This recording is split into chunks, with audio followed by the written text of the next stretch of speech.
Bueno, continuamos en el Federal Modo Tarde, el momento del análisis, Marina, de un tema que se ha hecho tendencia en redes, expresado por una comunicadora social, ¿no?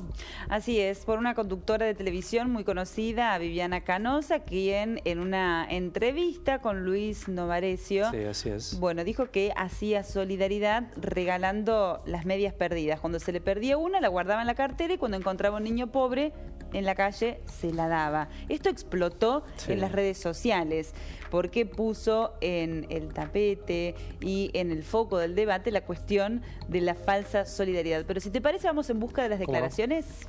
Vamos a ver qué dijo.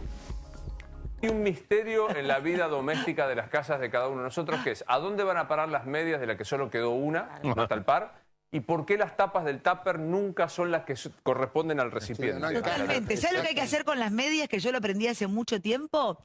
Viste que vos no sabés por qué, o sea, porque un calzón no te desaparece un tender, pero sin embargo, la media blanca nunca tiene el par, la media negra nunca tiene el par. Al fondo del lavarropa. Yo aprendí a hacer solidaridad. Yo antes tiraba la media, y vos decís, ¿qué hago con una media? Sí. No.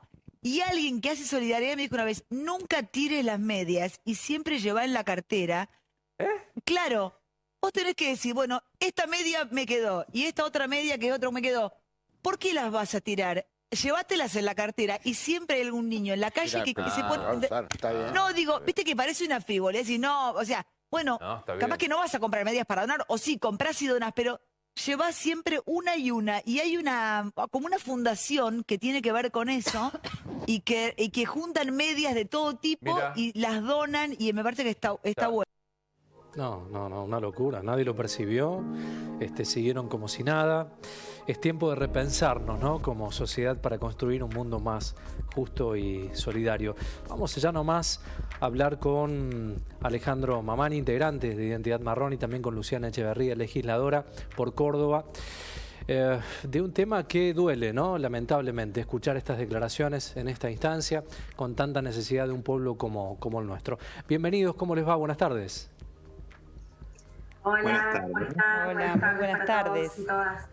Muy buenas tardes. Muchísimas gracias, Alejandro y Luciana, por la predisposición para charlar un poquito sobre este tema que hemos titulado Solidaridad a medias. Sí. Estas declaraciones que tuvieron un impacto explosivo en las redes sociales. Quizá en el programa no tanto, pero sí mucha repercusión fuera de ese medio. ¿Por qué creen que ha tenido ese impacto y qué sensación o cuál es el primer abordaje que hacen ustedes de estas declaraciones? No sé quién quiere empezar. Dale, Alejandro. Luciana.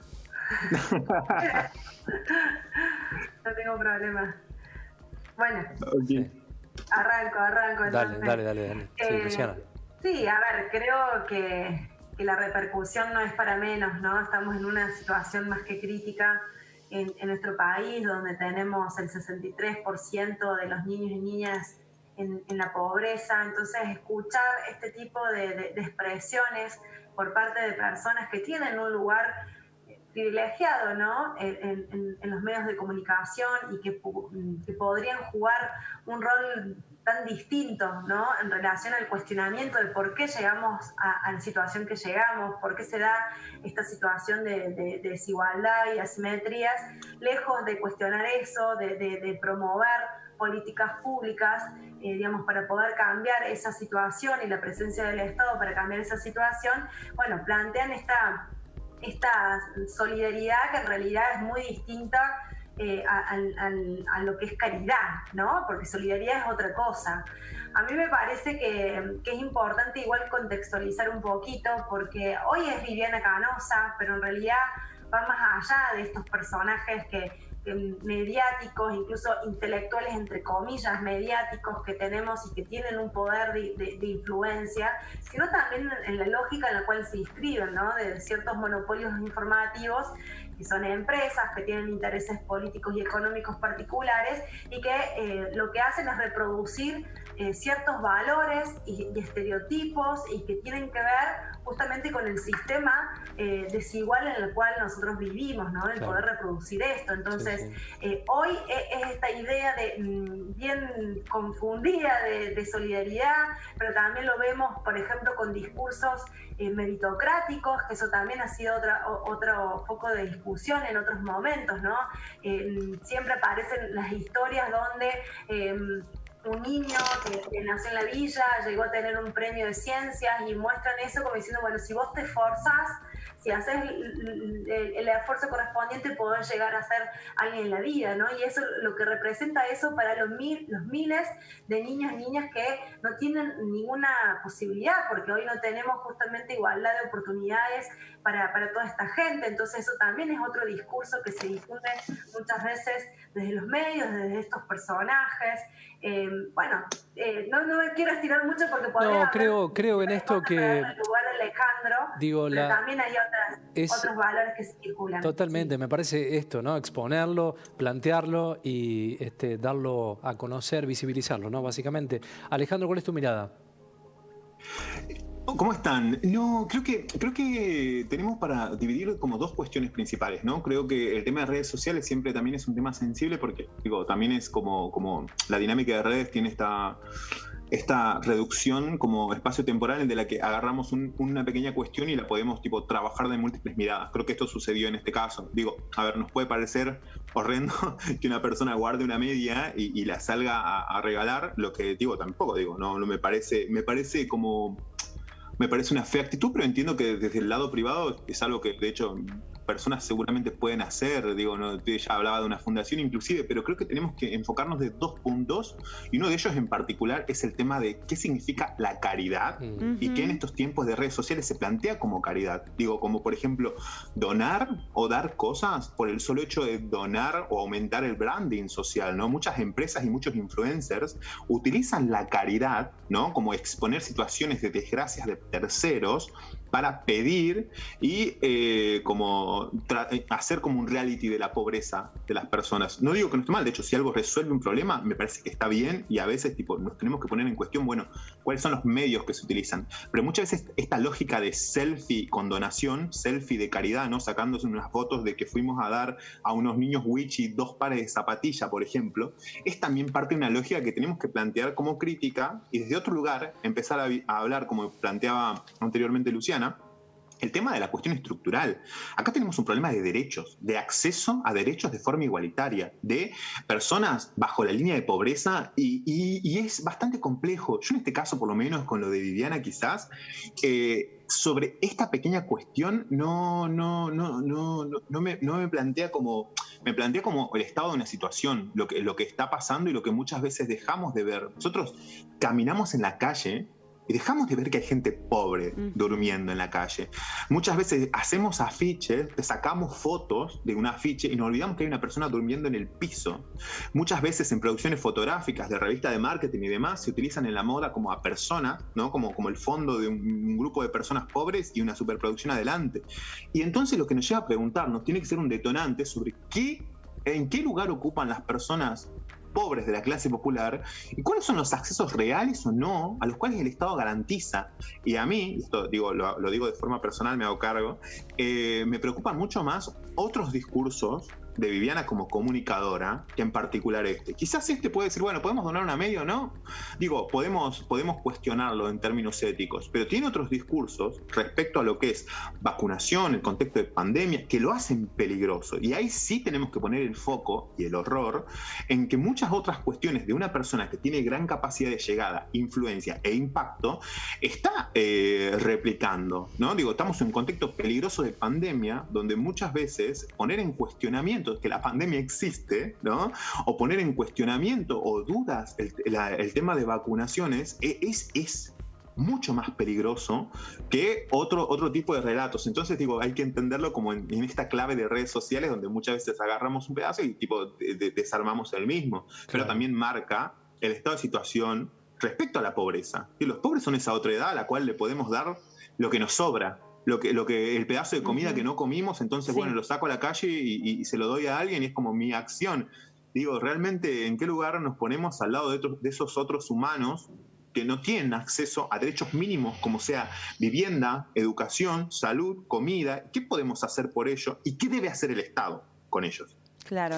Mientras ustedes hablaban, apunté algunos términos que no significan lo mismo. Caridad, solidaridad, limosna, empatía, igualdad. Son cuestiones bien distintas, ¿no?, que se ponen de manifiesto. Estamos compartiendo videos, o estábamos compartiendo recién videos que estaban exagerando esto de la espectacularidad de la marginalidad, esto de ir a filmar, a sacarse una foto con, con alguien que tiene una necesidad extrema y entregando algo. Estábamos compartiendo ese tipo de videos. Sí, hay mucho de eso, ¿eh? Sí, muchísimo, sí, lamentablemente. Sí. Consultarles también desde lo simbólico, digo, estar en situación de calle, en marginalidad, y que alguien venga y te dé una media para que te las arregles, ¿no te hace 2 veces marginal, 2 veces pobre? ¿No es como que profundiza esa situación? Sí, claramente.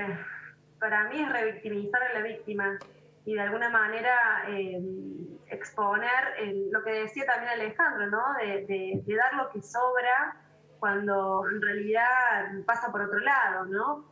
Yo creo que también la caridad, y que no solo se promueve en distintos medios de comunicación, sino en distintas instituciones, ¿no? Es una forma de promover también el individualismo, porque creo que la caridad es lo que te permite lavar tu conciencia. La solidaridad es otra cosa. La solidaridad es establecer vínculos colectivos con personas que, pasan distintas situaciones y que en un sistema tan desigual como el que estamos viviendo nos afecta de múltiples formas a distintos colectivos.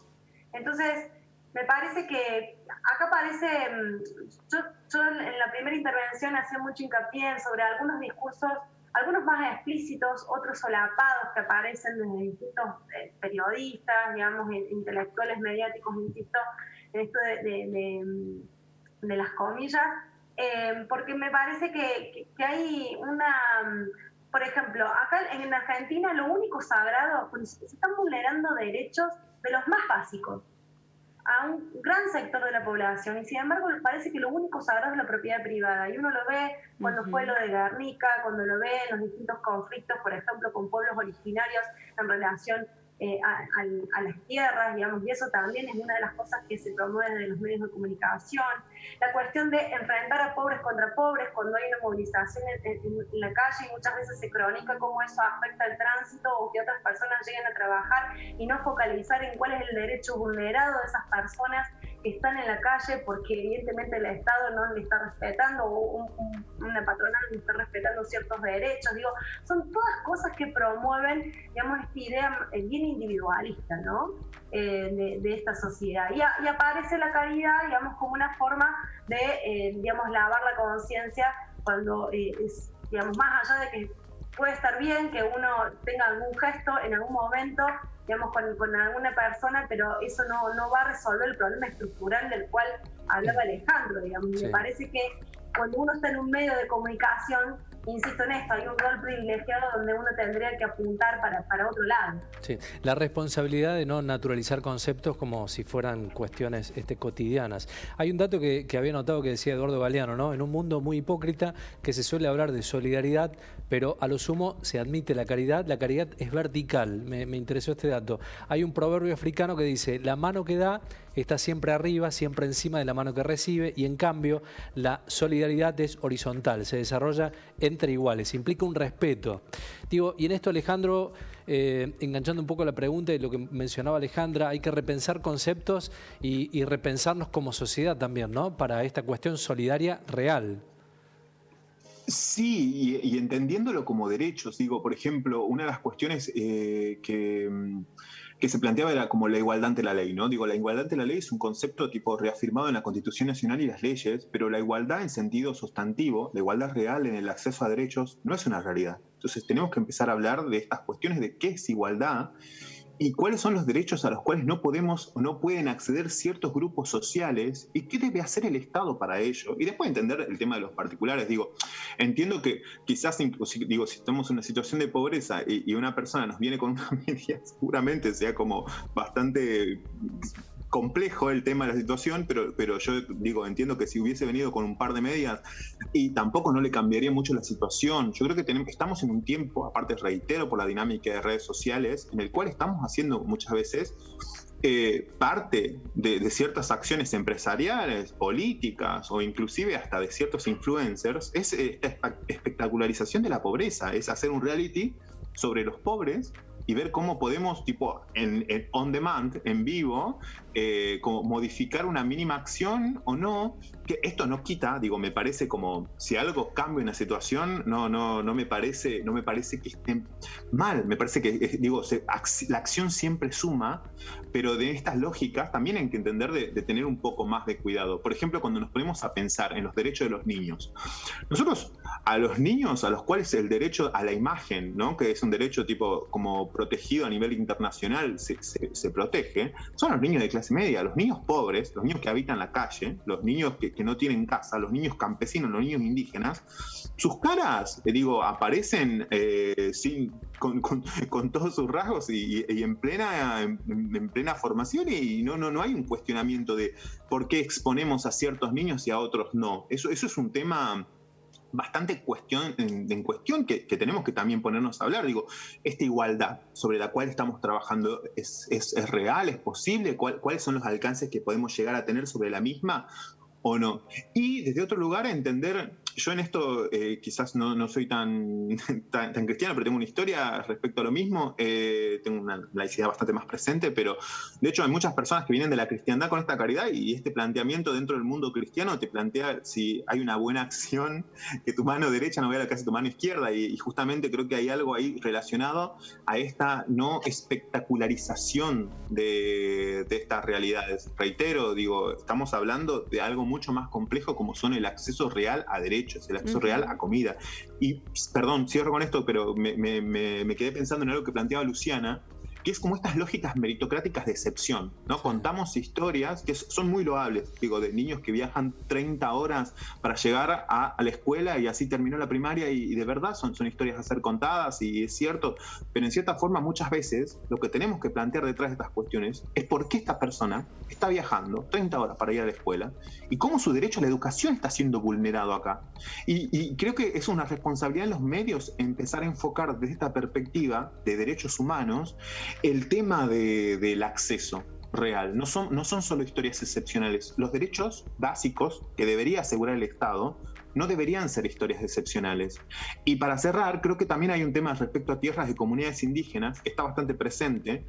Y muchas veces las personas como creen que tipo, las comunidades van y toman tierras, y en realidad tipo, el reconocimiento a sus tierras ancestrales está avalado a nivel constitucional. Digo, las personas de comunidades indígenas que exigen sus tierras o que exigen una regularización respecto a su territorio es parte de sus derechos constitucionales, y justamente en esa clave, porque no es una cuestión de voluntariedad, de bondad, de una acción buena de personas que trabajan en el Estado, sino que es un deber que tienen los estados y que han contraído internacionalmente y en términos legales para con comunidades indígenas en ese caso.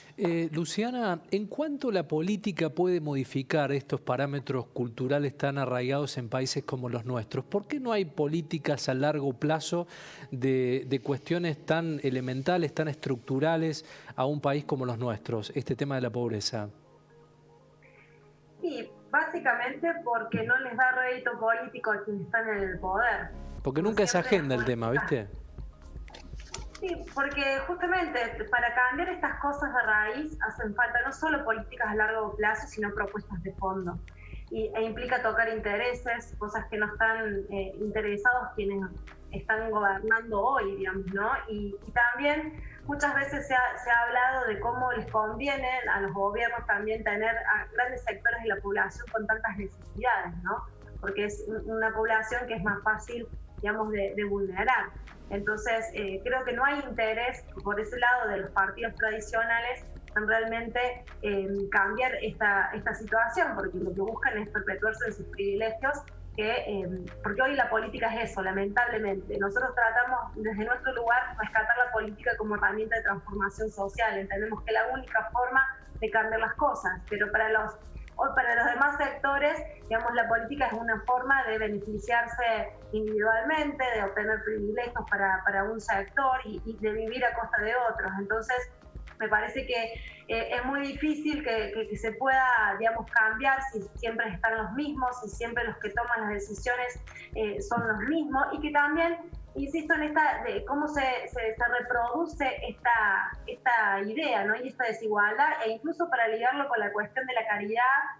Fíjense lo que está pasando hoy en relación a las vacunas, ¿no? En una situación tan inédita, digamos, histórica y crítica como la que estamos viviendo ahora de pandemia, se ha puesto en cuestión sobre la cuestión de las patentes, ¿no? De que unos pocos laboratorios lucren, digamos, con la salud y la vida de millones de personas. Bueno, aun cuando en esta situación se ha peleado para que esto deje de ser así y que dejen de lucrar con la salud, que es lo que han dicho los grandes países y los grandes laboratorios, no vamos a liberar las patentes, lo que vamos a hacer es donar ciertas dosis. El remanente. 100 millones, ¿qué vamos a hacer con 100 millones? Y con eso intentan lavarse la cara, ¿no? Y mientras tanto siguen muriendo millones en el mundo.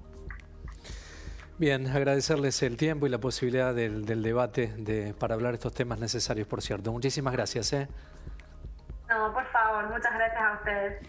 Muchas gracias por la invitación. Gracias, Alejandro, gracias, Luciana, hasta cualquier momento. Bueno, reflexionando y analizando un poco esto que ha generado tanta polémica, los dichos de Viviana Canosa con su falsa solidaridad o doble moralidad. También se puso en esos términos un espacio para reflexionar sobre estas cuestiones que a veces pasan tan desapercibidas.